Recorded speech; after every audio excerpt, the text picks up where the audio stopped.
अगर vapour pressure दिया हो किसी ऑर्गेनिक कंपाउंड का, तो उसका हम मॉलिक्यूलर वेट और एम्पिरिकल फार्मूला वेट, उसका मॉलिक्यूलर वेट कितना होता है अगर वेपर प्रेशर दिया हुआ है तो molecular weight equal to 2 into vapour pressure. Vapour pressure अगर दिया हुआ है और उसको अगर आप 2 से मल्टीप्लाई कर देंगे, वेपर प्रेशर में किसी कंपाउंड का वेपर प्रेशर दिया हुआ है, उसमें 2 से अगर आप मल्टीप्लाई कर दें तो मॉलिक्यूलर वेट आ जाएगा। तो इसका यूज़ हम करेंगे। यहाँ देखिए, find the empirical and molecular formula of an organic compound from the data given below. ये डाटा दिया हुआ है और इस डाटा पर हमको ऑर्गेनिक कंपाउंड का मॉलिक्यूलर फार्मूला हमको निकालना है। एम्पिरिकल और मॉलिक्यूलर फार्मूला दोनों निकालना है। कार्बन 75% 92% है, हाइड्रोजन 6.32% है और नाइट्रोजन 17.76% है। और उसके वेपर प्रेशर डेंसिटी दिया हुआ है। Vapour pressure density is 39.5। तो आइए इसको हम लगाते हैं। यहाँ एक कॉलम बना लेंगे। 1 2 3 4 5 कॉलम कुल हम बनाएंगे। 1 2 3 4 5 कॉलम हमने बना लिया। इस कॉलम में हम लिखेंगे एलिमेंट। इस कॉलम में हम लिखेंगे एलिमेंट। और एलिमेंट जो इसमें दिया हुआ है कार्बन, हाइड्रोजन और नाइट्रोजन। यहाँ कार्बन लिखेंगे, यहाँ हाइड्रोजन लिखेंगे और यहाँ नाइट्रोजन लिखेंगे। इसके बाद परसेंटेज कंपोजिशन।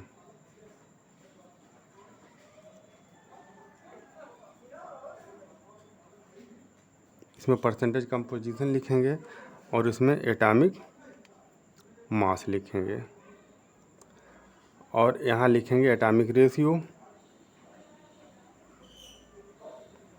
एटॉमिक रेशियो या number of moles, ratio of mole, जो भी आप लिख लें। और यहाँ आप एटॉमिक रेशियो हो, एटॉमिक रेशियो हो गया ये। यहाँ सिंपल रेशियो लिखेंगे, सिंपल रेशियो लिखेंगे। अब देखिए, कार्बन का परसेंटेज दिया हुआ है 75.92, हाइड्रोजन का 6.32 और नाइट्रोजन का दिया हुआ है 17.76। मतलब अगर आप 100 ग्राम वो कंपाउंड ले लें तो 100 ग्राम में 75.92 ग्राम कार्बन होगा और 6.32 ग्राम हाइड्रोजन होगा और 17.67 ग्राम नाइट्रोजन होगा। तो अब एटॉमिक मास इसका कितना होता है? कार्बन का एटॉमिक मास 12 होता है, हाइड्रोजन का 1 होता है और इसका 14 होता है। तो इसमें आप इसे डिवाइड कर देंगे। ये जो मास दिया हुआ है 100 ग्राम में इतना ग्राम, तो इसको अगर आप ग्राम एटॉमिक मास इसको आप ग्राम में लिख दें तो ये ग्राम एटॉमिक मास हो जाएगा। अब मास में ग्राम एटॉमिक मास से आप डिवाइड कर देंगे तो नंबर ऑफ मोल आ जाएगा। तो यहाँ आप नंबर ऑफ मोल भी जो है लिख सकते हैं और नंबर ऑफ मोल का यहाँ रेशियो लिख सकते हैं, या तो आप एटॉमिक रेशियो आप लिख लीजिए, कोई दिक्कत नहीं है। तो परसेंटेज कंपोजिशन जितना दिया हुआ है उसमें एटॉमिक मास से डिवाइड कर देंगे तो एटॉमिक रेशियो आ जाएगा। तो 75.92/12 ये आ जाएगा 6.33। और यहाँ देखिए 6.32 में 1 से डिवाइड करेंगे तो 6.32 आ गया और यहाँ 17.76 से 14 से डिवाइड करेंगे इसमें तो 1.27 आएगा, 27 आएगा। अब इसका सिंपल रेशियो आप निकाल लीजिए। सिंपल रेशियो निकालने का तरीका है कि इसमें जो सबसे छोटा अमाउंट दिया हुआ है उससे आप तीनों में डिवाइड कर दें। तो सबसे छोटा इसमें देखिए 1.27 है, तो 1.27 से सब में आप डिवाइड कर दीजिए। तो 6.33 अपान 1.27 और ये 6.32 अपान 1.27 और यहाँ 1.27 अपान 1.27।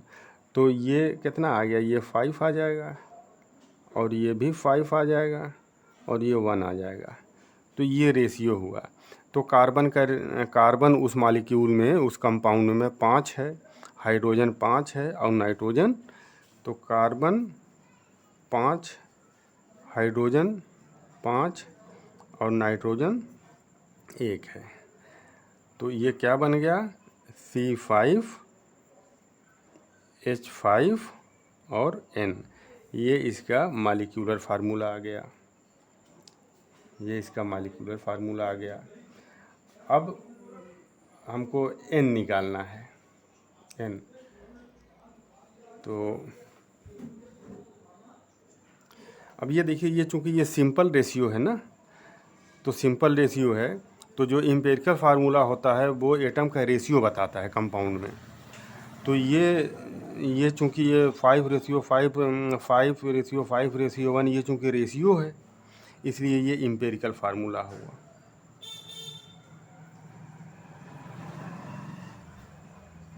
ये एम्पिरिकल फार्मूला हुआ। और आइए देखते हैं इसका जो मॉलिक्यूलर वेट इसका निकाल लें। मॉलिक्यूलर वेट, तो मॉलिक्यूलर वेट इसका आ जाएगा, देखिए यह 2 into vapour pressure. Vapour pressure 39.5 दिया हुआ है, तो ये हो जाएगा 2 5 जा 10, 2 9 जा 18 और एक 19 और 2 3 जा 6, 6 और एक 7, ये 79 हो जाएगा, ये इसका मॉलिक्यूलर वेट। ठीक, तो हम ये फार्मूला जान रहे हैं, हम पहले N निकाल लें, N। तो molecular weight equal to N into empirical formula weight. तो एम्पिरिकल फार्मूला वेट आप निकाल लीजिए यहाँ से। Empirical formula weight equal to, carbon का 12 होता है, 5 है तो 5 से मल्टीप्लाई कर दीजिए। हाइड्रोजन का 5 है तो 1 होता है, 5 है एटम, 5 से मल्टीप्लाई कर दीजिए। और प्लस नाइट्रोजन का 14 होता है, इसको आप ऐड करेंगे तो 79 आएगा। तो 79 इसका एम्पिरिकल फार्मूला वेट हो गया। तो N इक्वल टू हो जाएगा मॉलिक्यूलर फार्मूला वेट अपान एम्पिरिकल फार्मूला वेट। तो मॉलिक्यूलर फार्मूला वेट कितना आ गया है, 79 अपान एम्पिरिकल फार्मूला वेट 79, ये इक्वल टू 1 है। तो ये 1 आ गया। तो मॉलिक्यूलर फार्मूला जो हो जाएगा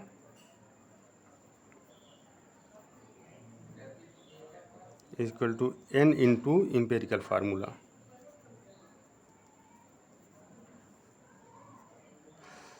तो ये हो जाएगा N की जगह 1 और एम्पिरिकल फार्मूला इसका ये है C5H5N, तो हो जाएगा C5H5N। तो यहाँ आप देख लीजिए मॉलिक्यूलर फार्मूला और एम्पिरिकल फार्मूला दोनों सेम आया है।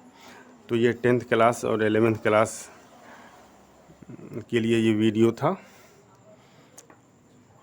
चैनल को सब्सक्राइब कर लीजिएगा, आगे भी वीडियोज इस पर जाते रहेंगे।